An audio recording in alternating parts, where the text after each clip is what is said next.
So, welcome back, and welcome to uh, part part 9. Let me.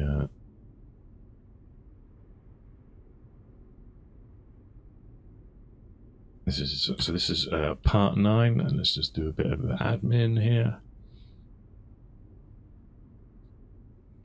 And we're talking Operation Tonga.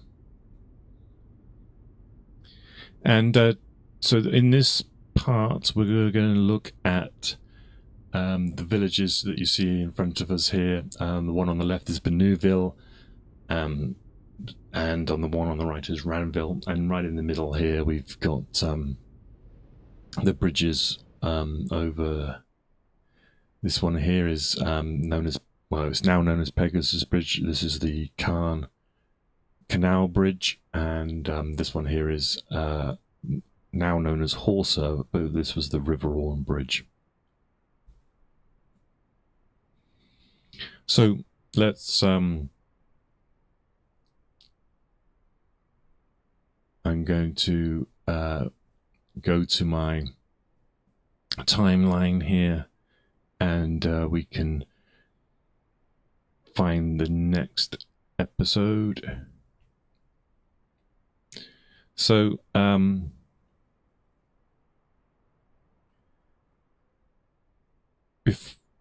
let's just recap what happened.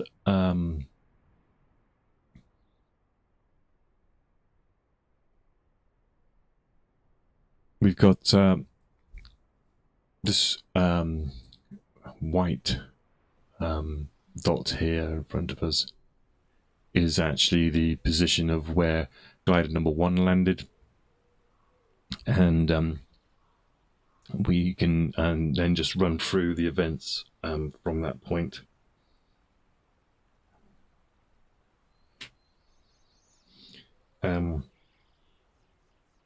The Howard had broken up the assault on the bridge into a number of tasks, and once they got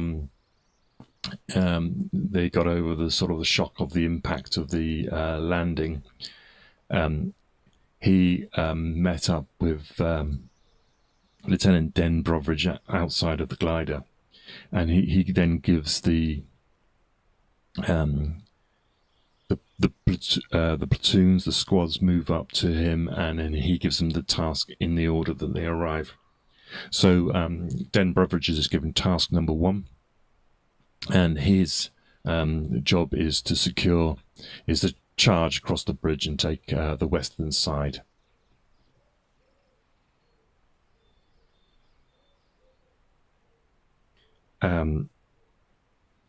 So they landed at 16 minutes past midnight, and Den Brotheridge runs up the small incline to the bridge, and he's the sentry on the bridge. They initially mistook the sound of the glider's landing, or the glider landing, as just a part of a bomber that's crashed.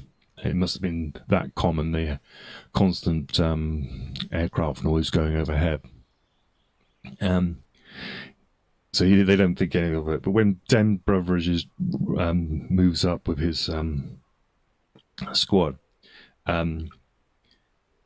he is spotted by the German sentry, and he fires. One of them runs back,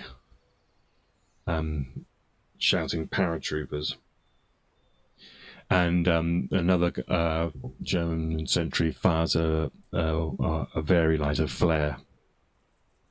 Den Brotheridge shoots the guy with the flare with his Sten gun,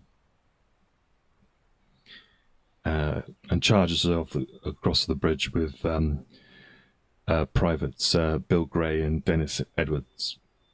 They get a machine gun opens up on them from the west side, which they reply to, but the Germans basically scatter and run at this point. Corporal Bailey is he leads a platoon containing Wally Parr and Charlie Gardner, and he's given task number 2, which is basically to take out the pillbox. And the pillbox was on the eastern side edge of the bridge, just to the north of the road.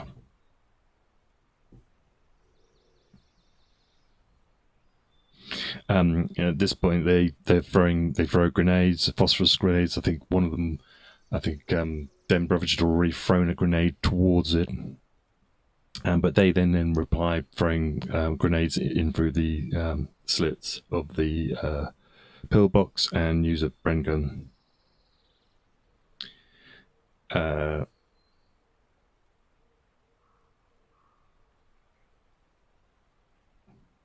Gray and Packwood, and they then move on, and they continue. So Gray and Packwood are more on the western side. They move down this edge of the canal here, down a slit trench, and take out clear those slit trenches, then take some prisoners.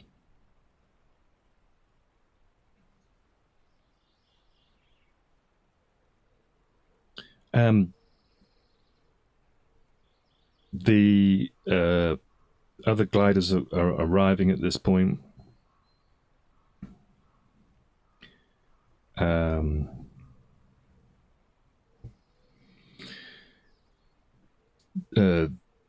Glider 3 lands hard, and we have discussed the orders of the gliders. Howard believes that one of them overtook the other one, or what caused one to have a harder landing. Glider 3 does land at an angle, and it's partially submerged in the pond, which is here. Glider 3 is around about this area here, and a number of men are trapped in the glider. And Lance Corporal Fred Greenhall, he's knocked unconscious in the landing, and he is the one casualty of that of the landings. He drowns in the shallow water. Sandy Smith arrives, his platoon, and Howard sends him across the bridge. So at this point, Brotheridge is moving, or has sending his squad over to the left, and Sandy Smith is moving over to the right. Den Brotheridge is actually shot crossing the bridge, but it's not until after sort of first engagement's over that anyone notices that he's been hit. And they come back and find that he's been shot in the neck. They move him across to the Cafe Gonde, which is here in this building here. But it's obvious at this point that he's in a lot of trouble.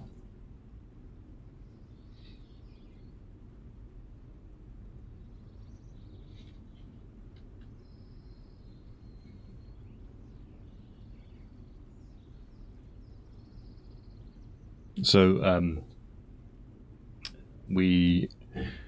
Smith has also been injured. He gets injured, I believe it's either in the actual crash or going across the bridge. He gets injured in his wrist. He carries on, but it does mean that it's likely that he won't be able to carry on for too long.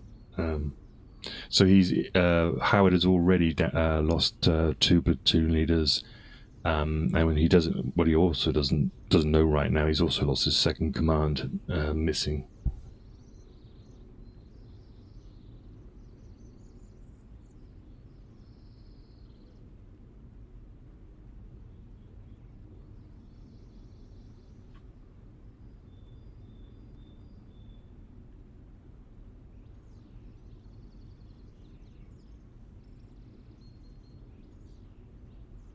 Okay.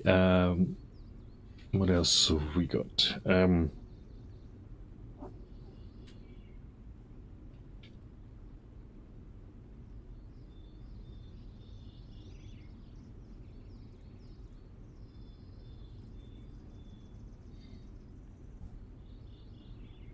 me just check my notes here.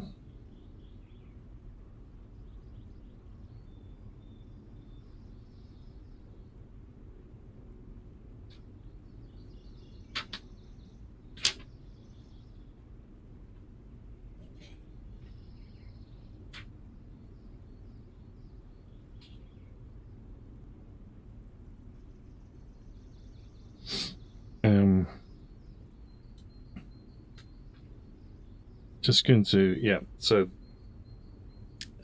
we remember from previous parts that Howard, his main concern was to defend the bridge from the west. He believes that the Horsa Bridge is going to be captured by his other, the other half of his company, but also behind him is where the drop zone will be for the 7th Battalion. So his main concern is looking this way to the west, and his orders tells him that he can expect a reply from the Germans down this road here, and possibly across country from this direction over there. So he sent the 1st platoon and 2nd platoon over, one on the left and one on the right, defending the approach. And he also pushes another platoon up to this junction. Now, I believe this, in 1944, this was a T-junction, and it wasn't a roundabout, it wasn't a crossroads. I believe, I'm not sure, but this is a modern extension, and this is the T-junction. So when we talk about the Germans arriving, I believe they're coming down this road here, and then down towards the bridge at this point here.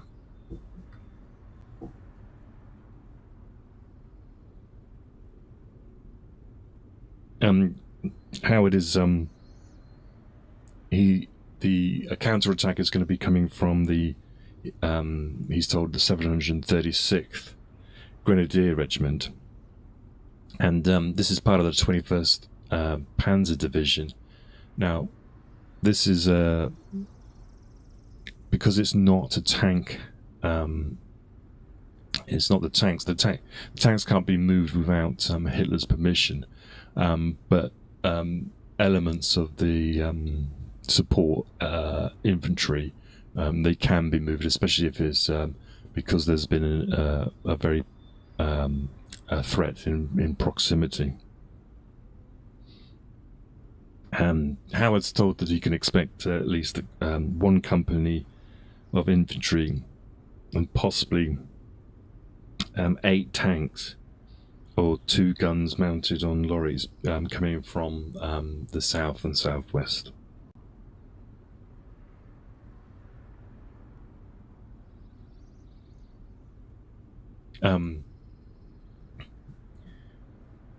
Going back to Horsa Bridge, we know that Captain Brian Prede's glider ended up right over there, 8 miles to the east. So gliders 5 and 6 managed to land here. Glider 5 landed in this where this circle is, and glider 6 lands within 100 yards of the bridge. There is some mortars used very quickly. And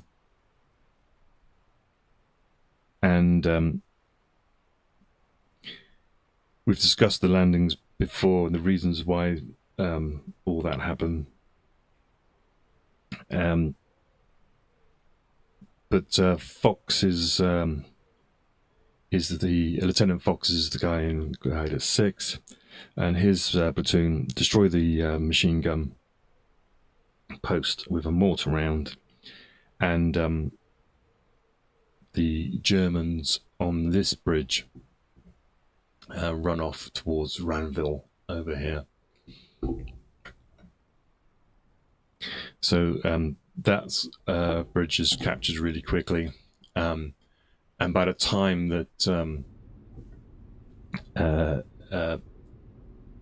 Lieutenant Sweeney's platoon arrive, 10 minutes later, the bridge has already been captured. And they managed to then radio Corporal Tappenden, who's at the Pegasus Bridge with Howard. He's set up his HQ already, just to the north on the eastern side of the bridge.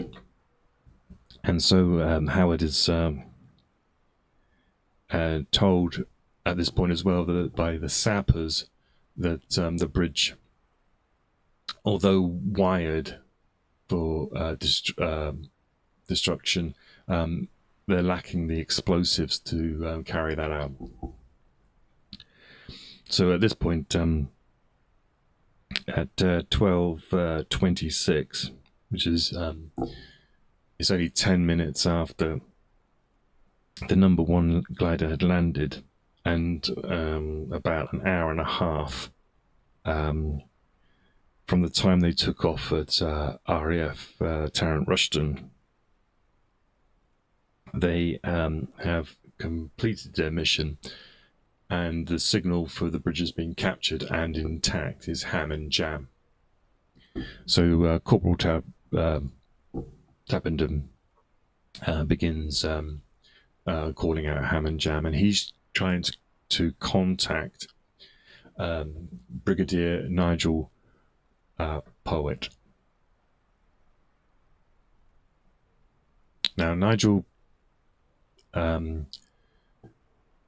Poet actually arrives pretty quickly after the gliders. Just trying to find the actual time.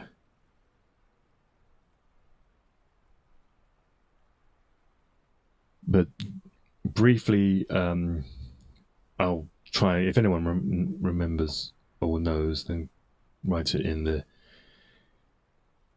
in the comments below. But let's. I'll come back to that when I've found it. But he arrives prior to the drop of the 5th Parachute Brigade, and that was at 10-1. So sometime between 20 past, I think it might be actually about 20 past, he comes in, and there's 6 Albemarle aircraft, and these are carrying the Pathfinders, and they're in to drop on this drop zone here, and I believe it's the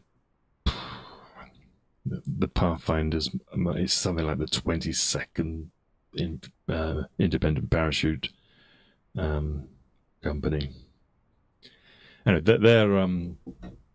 their task is to drop and place these Eureka beacons down on the drop zone. So Corporal Tappenden is sending out ham and jam, ham and bloody jam, getting frustrated because he can't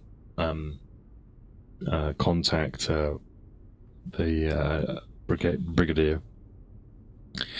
But the brigadier has lost his radio man in the drop, so he's not getting the message, and I don't think the equipment works. A lot of you hear about these drops as well as that a lot of this equipment are very sensitive, and a lot of it doesn't survive the drop.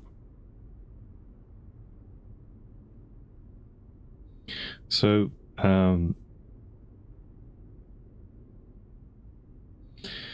Howard begins to, as we said, to organize his defense. He leaves one platoon on Horsa Bridge to act as the join up, and as he said, he sends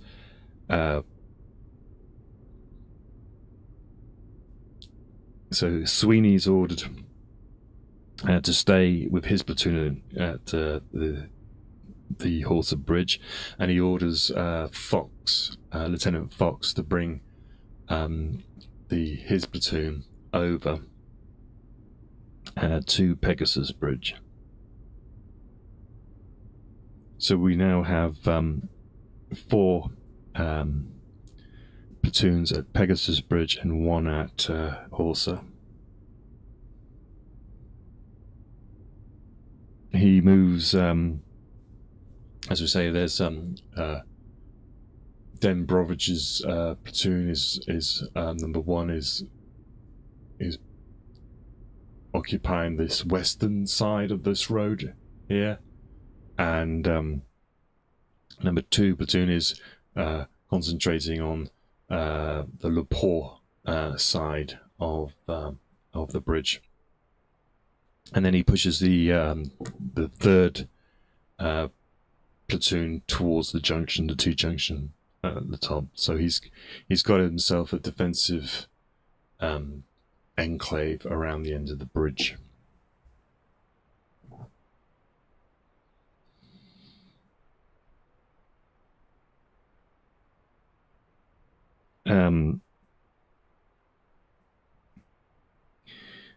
So Howard is expecting the 5th Parachute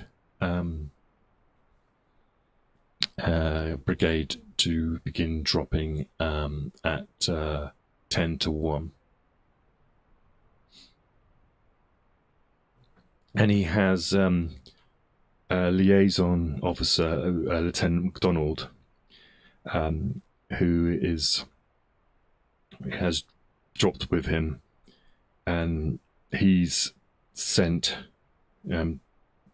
basically to try to locate the 7th Battalion of that will be dropping on DZN, and this is the one that's the commanding officer is Lieutenant Colonel Geoffrey Pinecoffin.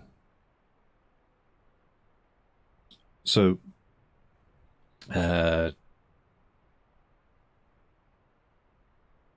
10 to 1. Let's update the time. Let's keep a... So at 10 to 1 on the 6th,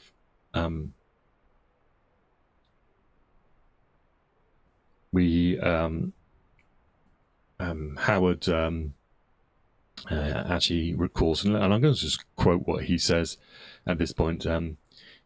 So he says, and I quote, "We had a first-class view of the division coming in.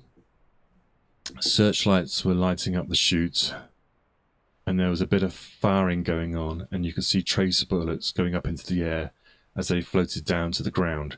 It really was the most awe-inspiring sight, and above all, it meant we weren't alone." Now, at this point, Howard is about here, so he would be looking this way towards the coast, northeast, and so he's seeing searchlights going up and tracer fire being fired. So, and at this point, from this position, he begins to blow his whistle, and he starts blowing the old ... dash on his whistle, which was the signal V for victory.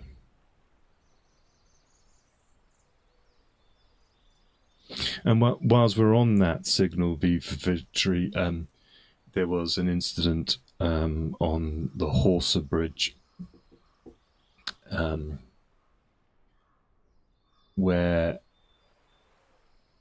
some this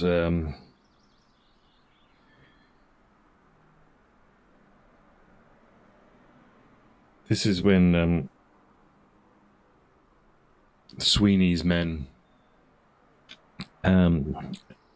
are covering this side. They're obviously expecting men to be arriving their own from their own side, and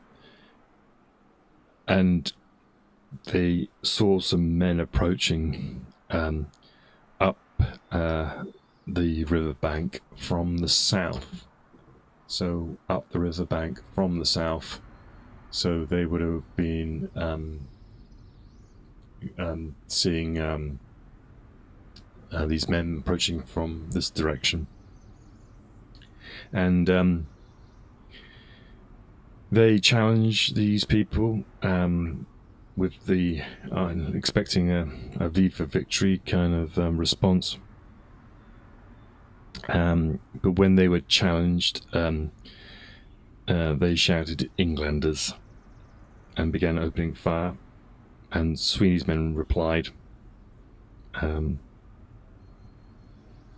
believe one of Sweeney's men is injured, but the group that are approaching are killed. And it turns out later, it's discovered that it's a there were 4 people. 3 of them were German, and one was a Pathfinder from the 22nd Parachute Company, and he was killed.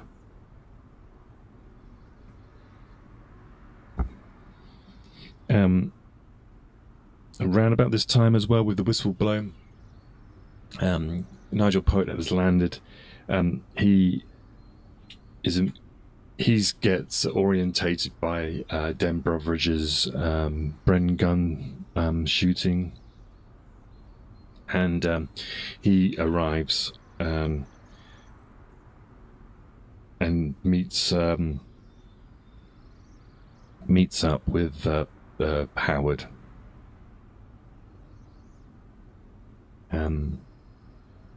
Nigel Poet congratulates Howard with the successful capture of the bridges. And Howard now knows he's not on his own, and there are other people coming. Nigel Poet actually pushes on. He's obviously tried to organise this drop zone. He now moves across to the west to try to link up with 3rd Battalion that was dropping in the DZ up to the northwest.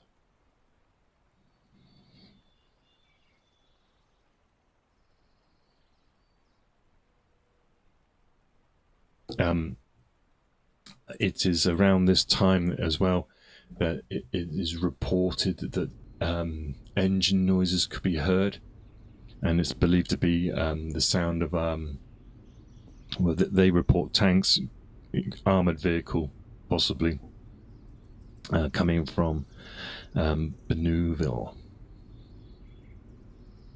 Okay, I think this will be a good place to have a bit of a break. So when we come back, we'll start discussing the first response of the Germans on the evening of the 6th of June. So we will leave it there, and I'll see you in the next part.